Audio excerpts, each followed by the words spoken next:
No one noticed the little girl at first. Not the cashier scanning groceries on autopilot. Not the mother wrangling two kids into a shopping cart. Not even the security guard sipping lukewarm coffee near the pharmacy. But Rex noticed. The German Shepherd halted mid-stride, ears high, hackles raised, his nose twitching with a deep, unsettling growl rumbling from his chest.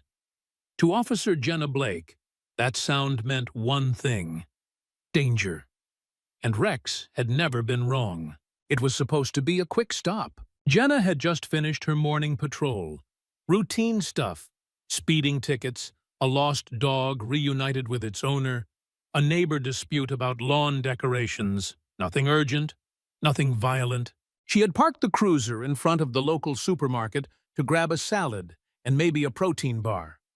Rex was off duty too, lounging in the back seat with his tongue hanging out like a lazy lion. But the moment the store's sliding glass doors opened and they stepped inside, everything changed. Rex stiffened. He wasn't wagging his tail anymore.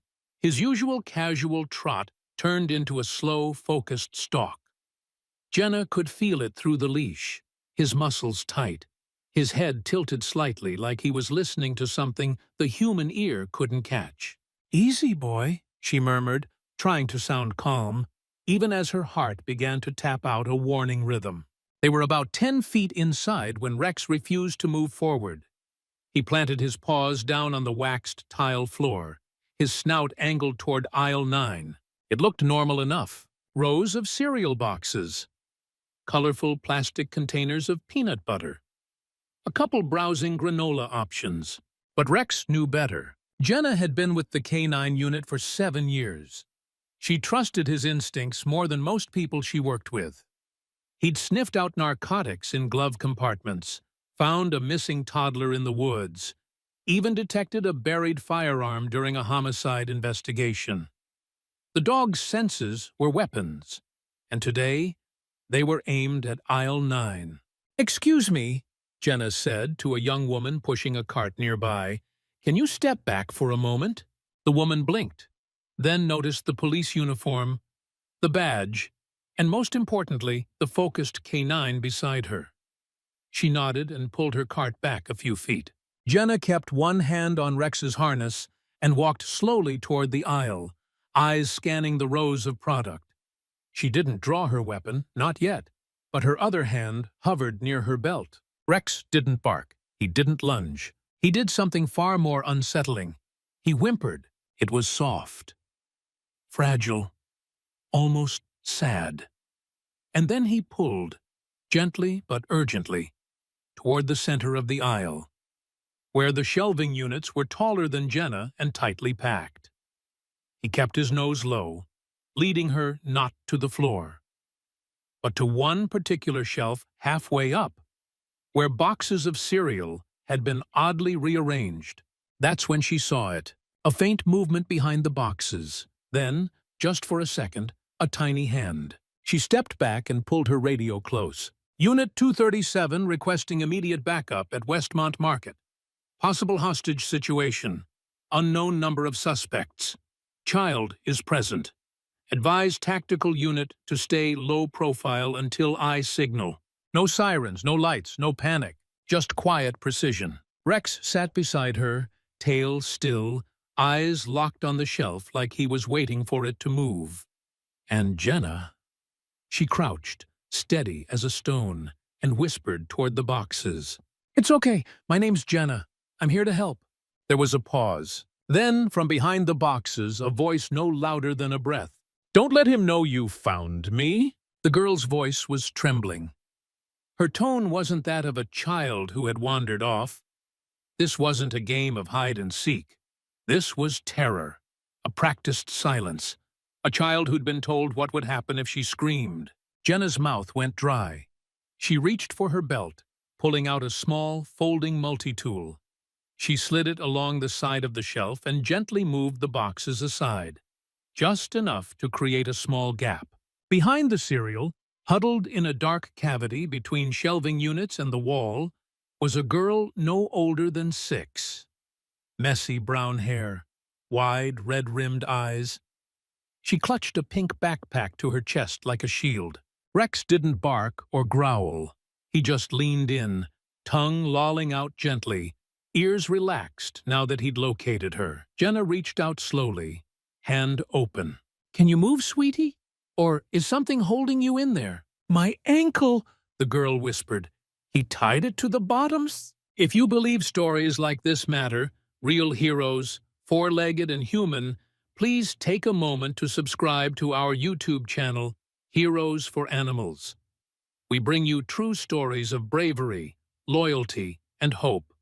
You don't want to miss what happens next. Jenna didn't have time to process everything, but her instincts clicked into gear. She couldn't risk moving the girl yet. One wrong pull, and she could cause more pain or make noise. Instead, she whispered into her mic for the tactical team to enter through the stockroom quietly and check security footage.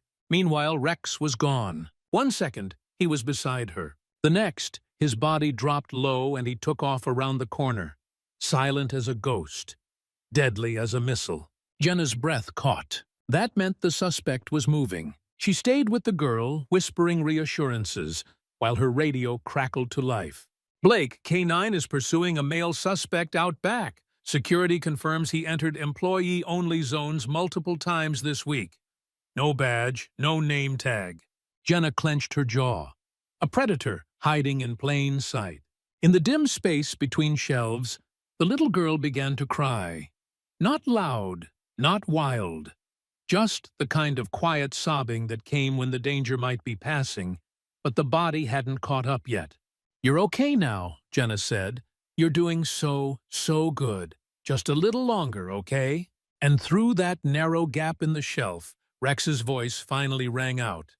Not a whimper this time, but a ferocious bark from deep in the back of the store. Then a yell, a loud crash, and silence.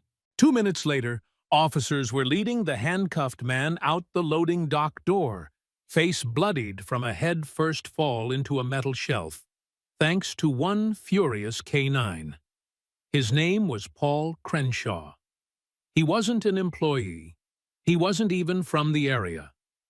But his car, parked 2 blocks away, had duct tape, zip ties, and photos of other children tucked into the glove box. They'd later learn he'd abducted the girl while she waited outside a school gate for her mom, hours before. But that was part 2 of the story. Right now, Jenna was cutting the cord around the girl's ankle and pulling her free, gently, slowly.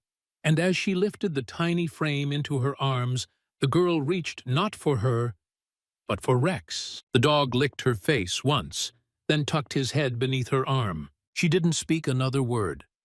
She didn't need to. She was safe now, and Rex had known before any of them. The girl's name was Emmy. That's all she said when the paramedics arrived. Just her name and the color of her backpack. She was shivering in Jenna's arms, even though the summer heat outside still clung to the asphalt, and the air conditioning inside the supermarket was barely working. Her lips trembled.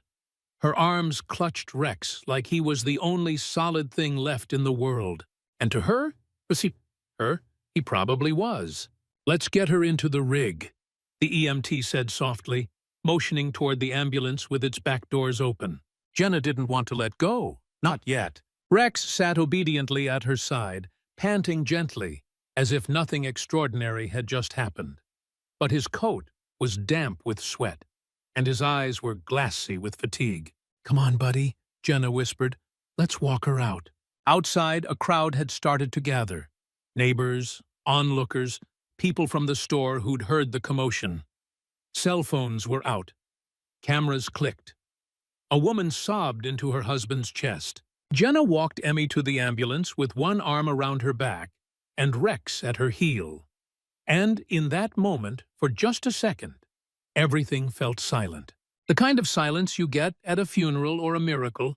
Nobody quite sure how to speak. As the EMTs lifted Emmy onto the gurney, she whispered something in Jenna's ear. "Can he ride with me?" Jenna looked at the paramedics, who exchanged a glance before nodding. "Yeah, sweetheart," one of them said. "He can ride with you." Rex jumped in and settled right next to her. His body curled protectively around her legs. By the time Jenna got back to the scene, badge back on, adrenaline fading, her sergeant was already talking to store security. "You okay?" he asked, watching her approach. "Yeah," Jenna said, wiping her forehead with her sleeve. "Rex is with the girl. They're heading to St. Luke's." "You did good." "No," she replied, glancing toward the back of the store. "He did good." Inside the manager's office, the store's head of security was replaying surveillance footage. The timestamp showed 8:37 a.m., 2 hours before Jenna had even walked in. There was Emmy, in the school uniform described in the Amber Alert, walking calmly next to a man in a red polo shirt with a fake name tag. He smiled down at her like a parent would. No force, no struggle. Emmy just followed him. "He must have tricked her," Jenna said, her stomach tightening. "Or drugged her," the sergeant added. "We'll know soon enough."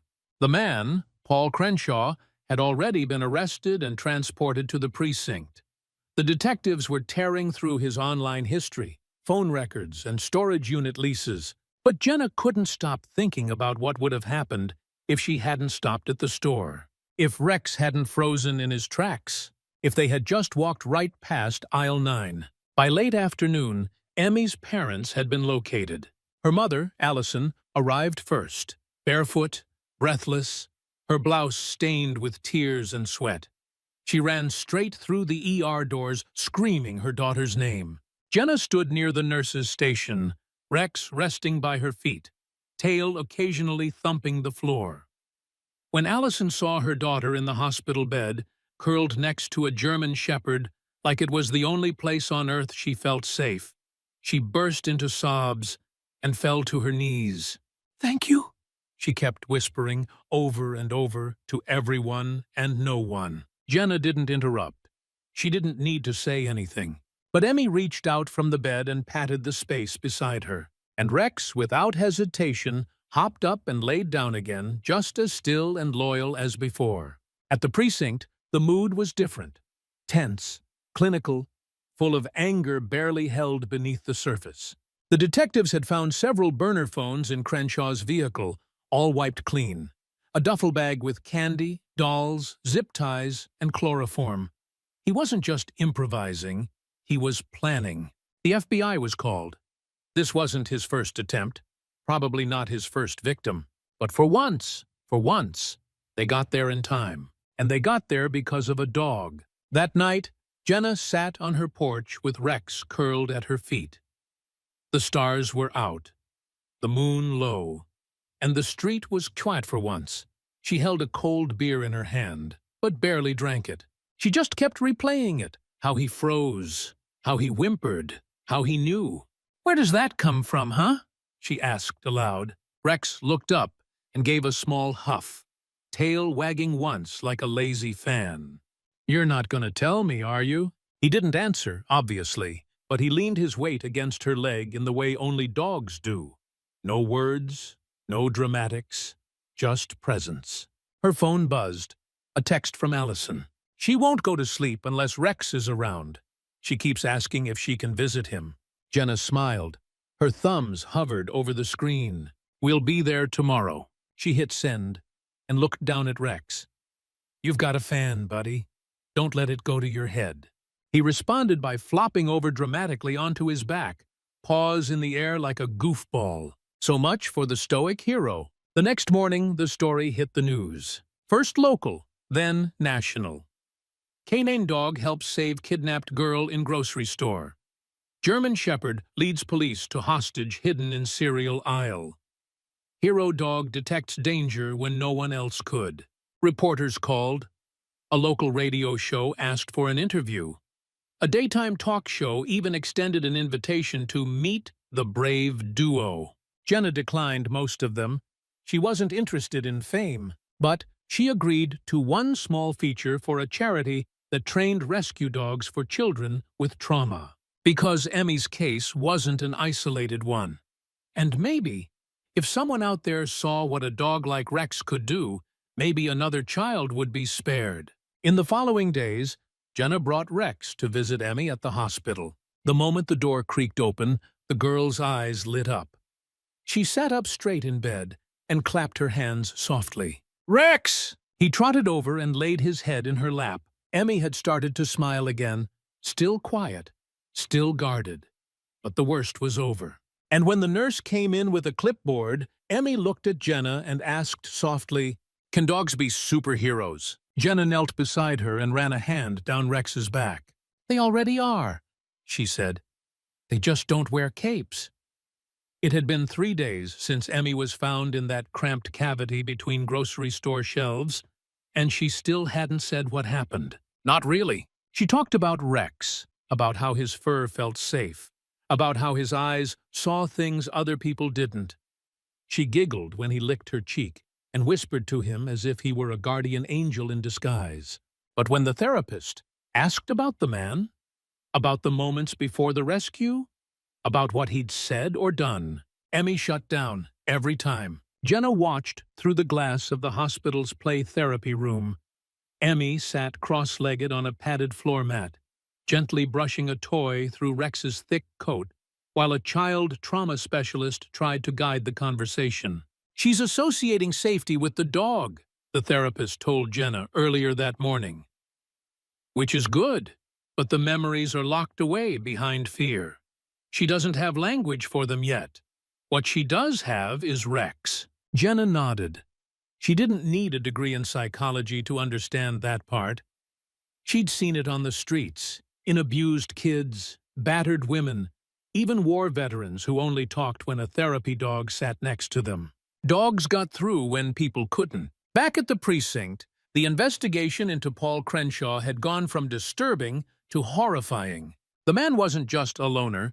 He was methodical, organized. He had aliases in multiple states. 3 separate storage units were found, each one with items that made the detectives go pale. He had been building something twisted, a system, a cycle. They also found a map, with pins. Jenna stared at it in the evidence room, bile creeping up her throat. The pins weren't random. Each one marked a school, a playground, a small town grocery store, and the one closest to home had a note scribbled beside it. Tuesday, 8:00 a.m., light traffic, narrow aisles, no cameras in rear corner. That store was the Westmont Market. The day Emmy vanished? It had been a Tuesday. "Who the hell does that?" Jenna muttered, running a hand through her hair. Her sergeant, a tall man with a gut shaped by decades of bad coffee and worse hours, let out a low grunt. Someone who's done it before. Someone who planned to do it again. Later that afternoon, Jenna stopped by the hospital again. Rex walked ahead of her, tail swinging gently. They had just turned the corner near the pediatric wing when Emmy's mom appeared, red-eyed and holding a paper cup of untouched coffee. "She had a nightmare last night," Allison said, voice tight.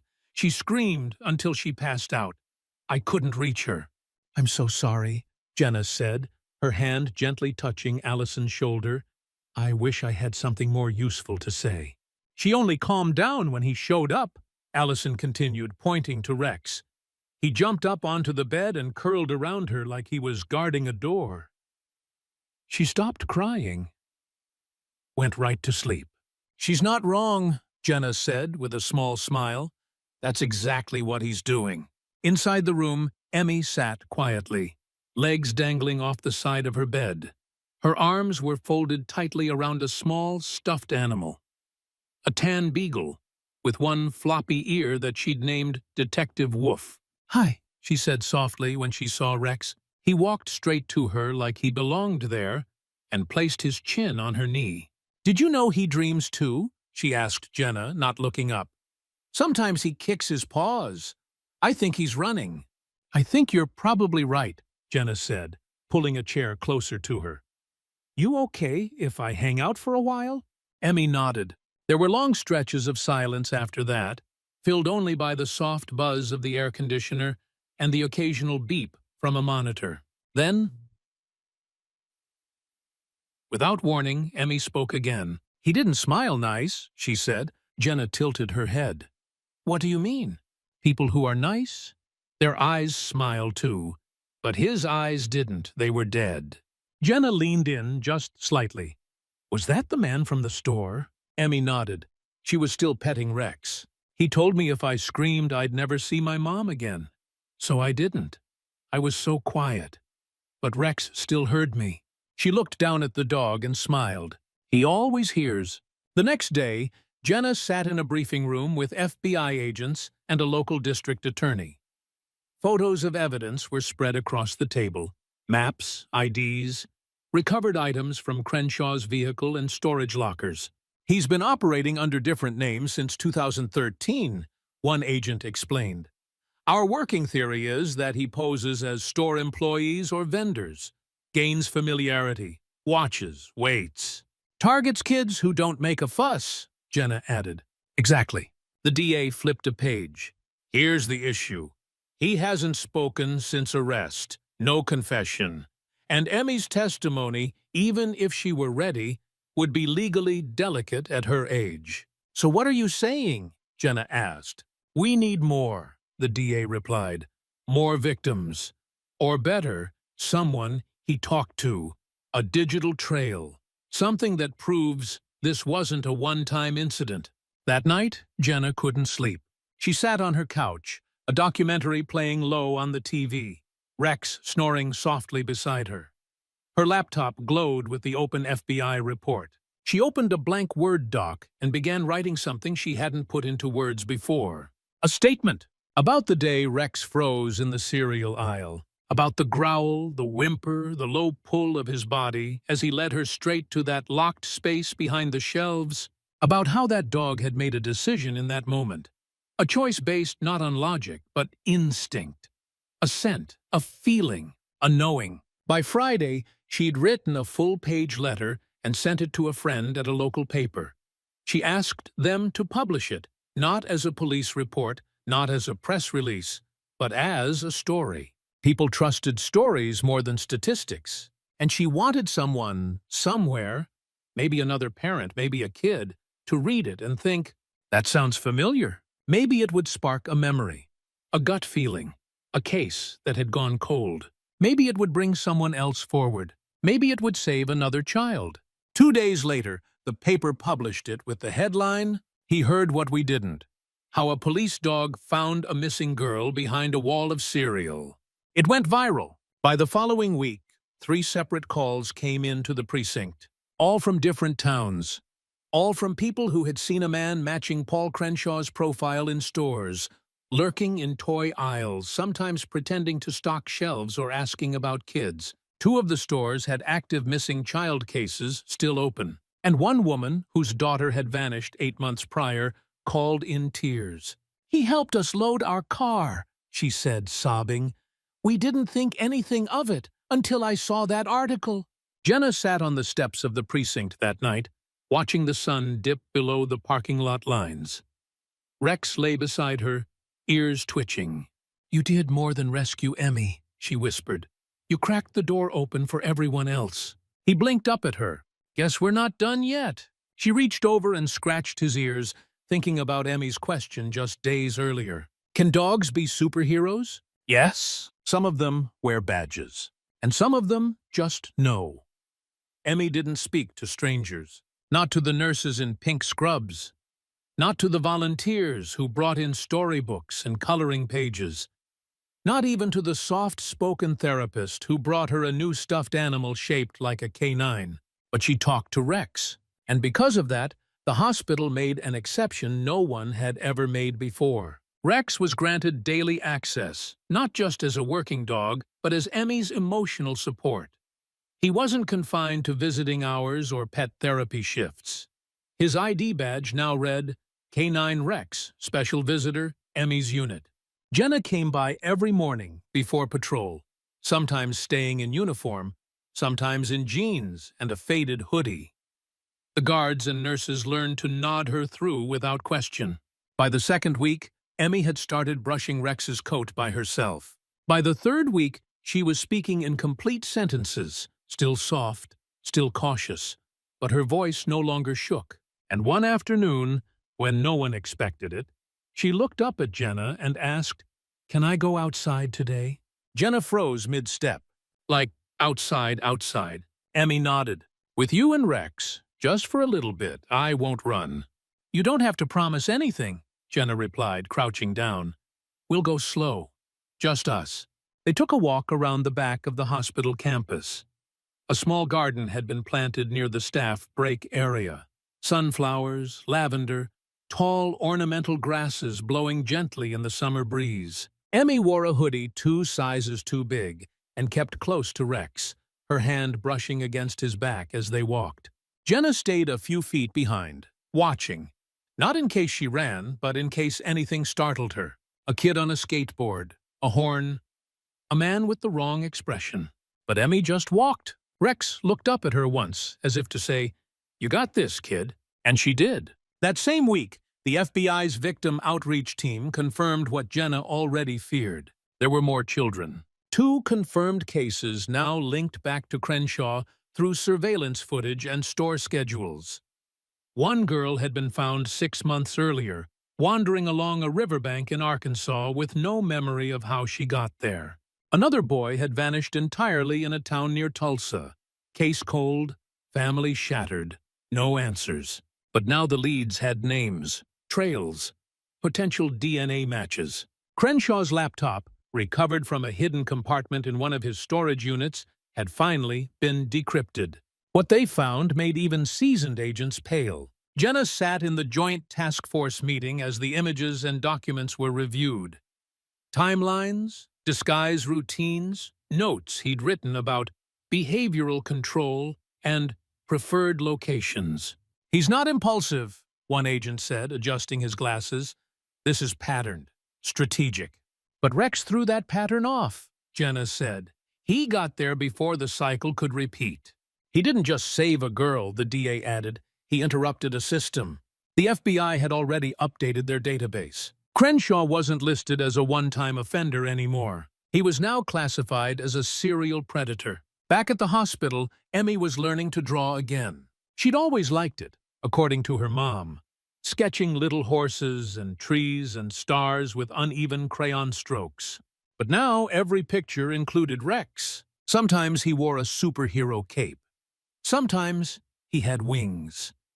Once she drew him sitting on top of a tank, smiling like he owned the whole army. The nurses began pinning her drawings on the walls of the pediatric floor. And soon, other kids started adding their own. Rex had become a kind of quiet legend in the ward. One morning, Emmy handed Jenna a folded paper. Inside was a drawing of a dark hallway, a locked door, and a small child hiding behind stacked boxes. Above the scene, a speech bubble came from the child's mouth. It read, "Please don't leave me here." And next to the boxes, drawn in brown and gray crayon, stood Rex, his eyes glowing, his nose pointed forward, his body mid-run. He was coming, always coming. Jenna didn't say anything. She couldn't. She just folded the paper carefully and slid it into her jacket pocket. The following week, Emmy was discharged. Her mom stood beside her with a packed duffel bag and a pink blanket draped over her shoulder. Emmy didn't say much, just pet Rex softly and looked up at Jenna. "I don't want to forget." "You won't," Jenna promised. "But I don't want it to hurt anymore when I remember." Jenna knelt down, brushing a strand of hair from Emmy's cheek. "That part might take time, but one day you'll look back and remember how strong you were. You'll remember that a bad man didn't win." "Because Rex heard me," she whispered. Jenna nodded. "Because Rex heard you." In the weeks that followed, Emmy's story rippled across the country. News outlets followed the FBI's expanding investigation. Missing persons groups highlighted the case as a wake-up call for child safety inside seemingly safe public places. Local police departments across several states requested K-9 support expansion programs. Jenna was invited to speak on behalf of the unit. But when she got the mic, she didn't make it about herself. She made it about Emmy and Rex. I didn't see her. None of us did. We walked right past her. The only reason she's alive is because Rex didn't ignore the little things. A smell? A sound? A presence we couldn't explain. So I'm telling you now. Sometimes, when a dog growls, you need to stop and listen. The clip was shared over 4 million times in 48 hours. One morning, as Jenna and Rex pulled up to the precinct, she noticed a letter sitting on the front passenger seat. No postmark, no return address. It was folded neatly, handwritten. Inside was a simple message. Your dog made me realize what I didn't say years ago mattered. I remembered something. I told my mom. I hope someone listens this time. No signature, no name. But Jenna held the paper in her lap for a long while, because that's how healing worked. One voice becomes 2, then 10, then change. Later that day, Jenna stopped by Emmy's school to drop off a little surprise. A brand new backpack, decorated with patches of paw prints, stars, and one embroidered line in bold navy blue. He heard me! When Emmy unzipped the side pocket, she found a small laminated badge with a photo of Rex, tongue out, tail wagging, and the words, Canine Protector Partner, Emmy Blake. Emmy hugged Rex so hard he let out a dramatic groan and slumped over like he'd been tackled by a linebacker. Laughter filled the hallway, a sound that had been missing for far too long. That night, as Jenna drove home with Rex beside her and the sky painted in orange streaks, she turned down the radio and just let the silence stretch. Not the heavy silence from before, the kind that filled her chest like fog, but the kind that follows resolution. Peace. Hope. Hey, she said, glancing at Rex. You ready for whatever comes next? He didn't answer, of course, but he placed one paw gently on her armrest and looked out the window, ears perked, always listening, always ready. Because that's what heroes do. The courtroom looked too big for a little girl, especially one who had spent the last few weeks building castles out of Legos in a hospital playroom and whispering secrets to a dog. But there she was, Emmy Blake, 7 years old, sitting at the edge of a tall wooden chair behind the witness stand. Her shoes barely touched the floor, and beside her, lying down in a perfect sphinx position on a small gray mat provided by the county, was Rex. He didn't move, didn't blink, didn't make a sound. He was her shield. This wasn't the official trial. That would come later. Today was a preliminary hearing to determine whether there was enough evidence for the case to proceed to federal court. But even without a jury present, the room felt heavy. Jenna sat in the second row behind the prosecution table, arms folded tightly, trying to breathe evenly. She'd been through her share of hearings, testimonies, and depositions, but this one hit different. This time, it wasn't about proof. It was about courage. The judge was a tall woman in her early 60s, silver hair pulled back tight, glasses balanced at the end of her nose. Her tone was warm but firm. "Emmy," she said kindly, "you are very brave for being here today." Emmy looked up for a second, her fingers wrapped tightly in the soft fur on Rex's shoulder. "Do you know what you are here to talk about?" Emmy nodded slowly. "Yes, ma'am. Do you promise to tell the truth?" "I do." Her voice was small, but it didn't shake. Rex stayed perfectly still. He'd been trained for this, certified in trauma response, courtroom support, and companion work. He wouldn't react unless she needed him to. But Emmy didn't need commands. She never had. From the first day he'd found her, it was like they spoke a language no one else understood. The prosecutor stepped up, Assistant DA Lillian Harris, a woman with soft eyes and a velvet voice. "Emmy, can I ask you some questions about the day you were found?" "Okay." "Do you remember what store you were in?" "Yes." It had balloons near the door and cereal near the back.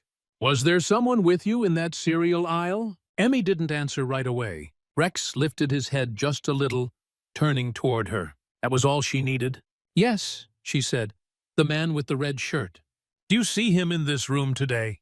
Emmy pointed. Everyone turned to look. At the defense table, Paul Crenshaw sat, wearing a cheap tan suit and shackles hidden beneath the table. He didn't flinch, didn't smirk. He just stared forward. But Jenna saw his jaw tighten, and that was enough to know he felt it. The fear creeping up for the first time. Because this time, his victim wasn't silent. Lillian continued gently. "Do you remember what he told you when he locked you in?" Emmy's fingers clenched the fur on Rex's shoulder again. Jenna leaned forward slightly, holding her breath.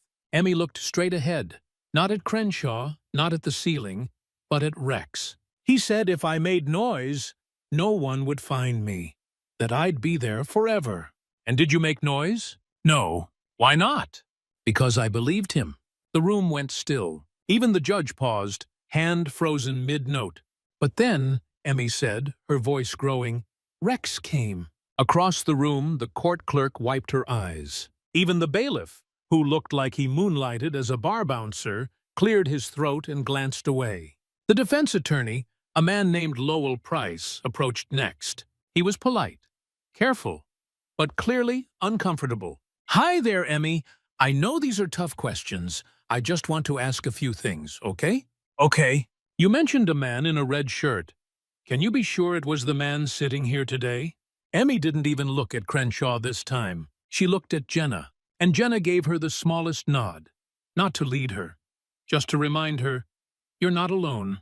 Yes, Emmy said. His eyes didn't smile, I remember that. His eyes didn't smile? Mom says people who smile for real. It's in their eyes, too.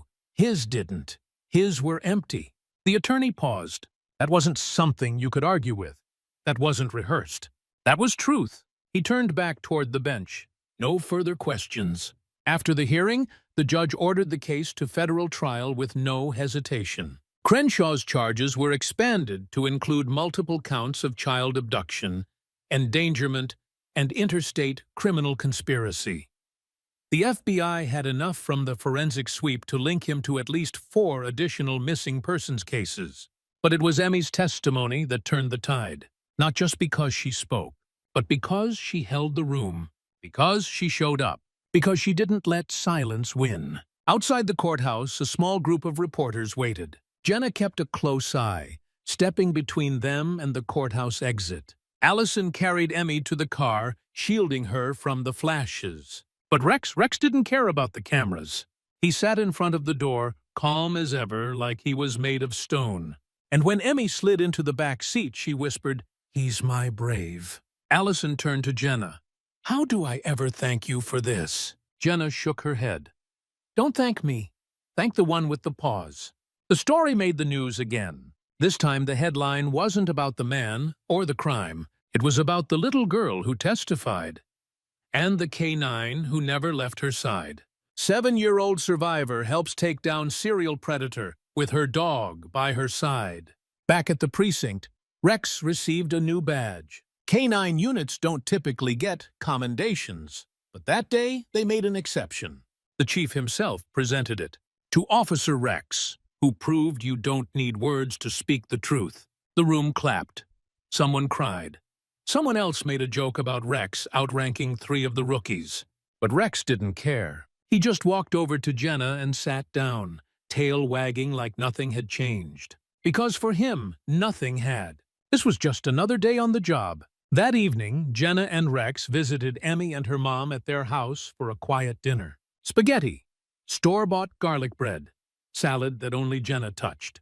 The 4 of them sat outside afterward, on plastic lawn chairs in the driveway, watching fireflies blink under the moonlight. "I think he knows he's famous now," Allison said, scratching behind Rex's ears. "He's milking it," Jenna replied, laughing. Emmy leaned against her mom's shoulder and looked at Rex. "Do you think I'll ever be that brave again?" Jenna answered softly, "Sweetheart, you already were." And that night, before they left, Emmy gave Jenna a small, square photo. It was a drawing she had made after the hearing. On it, a little girl stood in a courtroom. Behind her stood Rex, and across from them, a monster, small and shrinking in a cage made of paper and light. At the top she had written in blue crayon, "The dog who didn't let me be afraid." The morning sun cut soft shadows across the town square as neighbors unfolded chairs, laid out picnic blankets, and filled the air with laughter and anticipation. Bunting in red, white, and blue hung from lampposts, and a brass band was tuning up near the courthouse steps. It wasn't the 4th of July. It wasn't Veterans Day or a local fair. It was K-9 Rex Appreciation Day, officially proclaimed by the mayor of Crestfield after a unanimous city council vote. No one objected. Not after what Rex had done. Not after Emmy. Jenna stood near the podium in her formal blues, Rex at her side, looking like a king who'd wandered into a parade without knowing he was the guest of honor. His vest had been swapped for a shiny commemorative harness with "Hero" stitched across the side in bold white letters. The mayor leaned down and rubbed Rex's ears before beginning his speech. In this town, we've had parades for sports teams and ribbon cuttings for coffee shops. But today we celebrate something far rarer. Quiet bravery. The kind that doesn't ask for credit. The kind that simply shows up when someone needs help. He paused and looked at Emmy, sitting on her mom's lap in the front row, holding a bouquet of wildflowers for Rex. We owe this little girl more than we could ever repay. And we owe her hero, 4 paws and all, our deepest gratitude. The crowd applauded. Some cheered. A few wiped away tears. When it was Jenna's turn to speak, she didn't use the notes she'd prepared. She stood in front of the mic, heart pounding beneath her uniform, and looked out at her community. The people who had helped search for Emmy, who had rallied around her family, who had filled Jenna's mailbox with letters of thanks not just for her, but for him. She looked down at Rex. He was laying in the grass, blinking slowly, tail thumping once every few seconds like a metronome. "Truth is," she said, "I thought I trained this dog. Turns out, he trained me." The crowd laughed gently. "He taught me to slow down, to listen, that you don't need to speak to say something that matters. And sometimes the people, or animals, you least expect are the ones who see what no one else can." She paused. He didn't just save Emmy. He gave her back her voice. And in doing that, he gave all of us something to fight for. After the speeches, a local school group sang, "You've Got a Friend in Me," and Emmy placed her flowers around Rex's neck like a lei. He didn't love it, but he sat still for her, ears drooping slightly, tongue out in what looked suspiciously like a smile. Over the next few weeks, something surprising happened. The story spread beyond Crestfield. National news picked it up again. And Emmy's drawing, "The Dog Who Didn't Let Me Be Afraid," was printed in a national parenting magazine.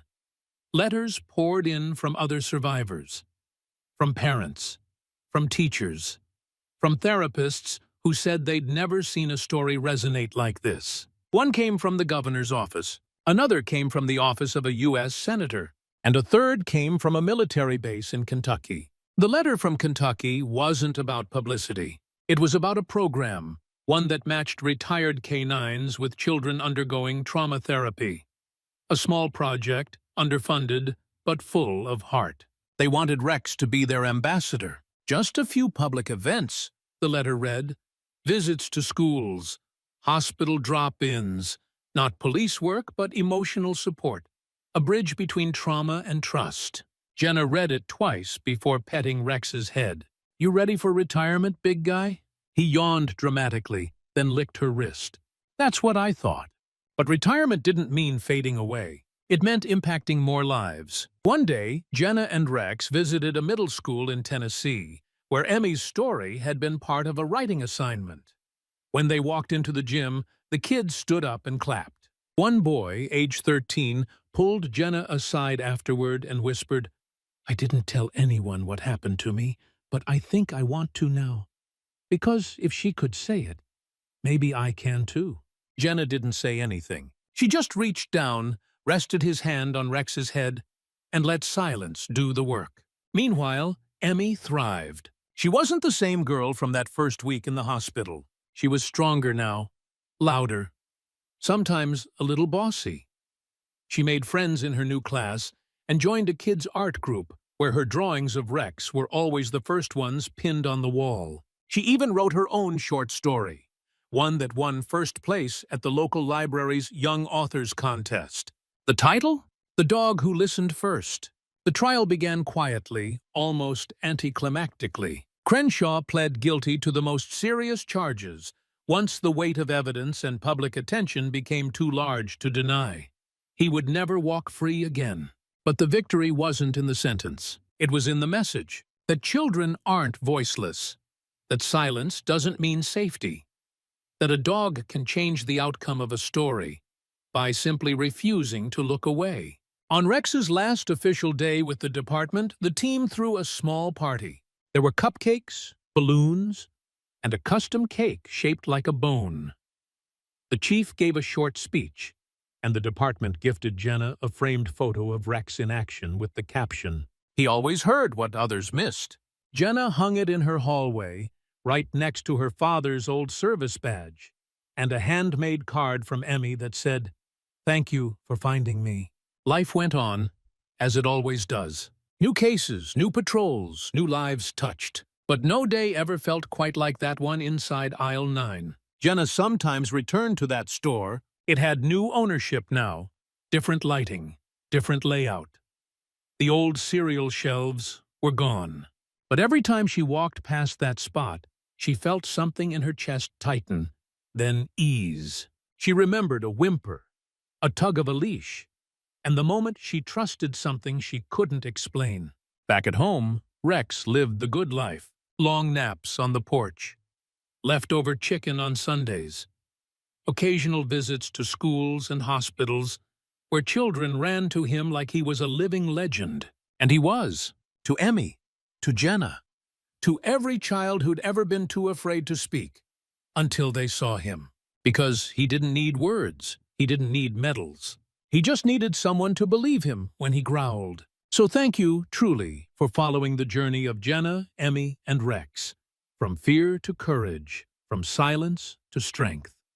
If their story meant something to you, we'd love to hear why. Do you believe dogs can sense danger before we do? And if so, have you ever experienced something like that yourself? Let us know in the comments. And if you want more real stories about animal heroes who change lives, don't forget to subscribe to our YouTube channel, Heroes for Animals, where courage comes with 4 paws and a beating heart.